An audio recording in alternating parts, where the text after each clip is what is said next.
Hi, welcome to week 2 of Battle of the Stitches for November of 2025. Battle of the Stitches is a collab I do with Teresa from Critters Crochet, where we just pick a stitch from the book 200 Crochet Stitches. We're going in order, so anybody who wants to join us can kind of follow along in order, by Tracey Todhunter. This book, I believe, is on sale right now on Amazon, but Teresa would know. She always keeps track of that. But we pick a stitch and we make our own design using that stitch. And we invite up to 2 other content creators to join us every month. And we each make our own project, but we don't tell each other what we're making ahead of time. And we then open up voting. After we reveal what we've made, we open up voting to everybody. And you guys vote for the one that you liked the best.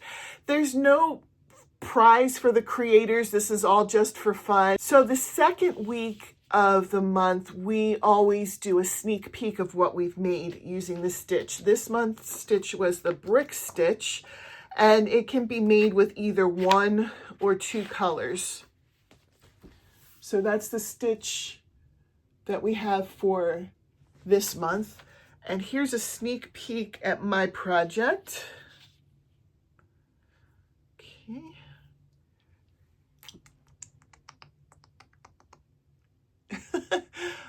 I know it's hard, but if you have a guess, I'm curious to know what you think it might be. And make sure you check out the others. We have, of course, Teresa from Critters Crochet, because she and I do this collab together. But this month we have Lori from Armchair Chef, and we have Sarah from One Hook, Two Hands, and I have them both listed in my description. So make sure you check out what they're doing too, see if you can guess what they've made.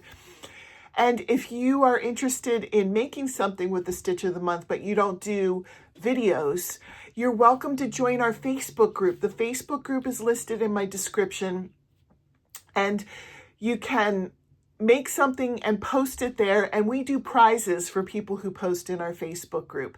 So, make sure you get in on the fun over there as well, and check that out and join that group. Thanks for watching. I hope you have a great day. Bye.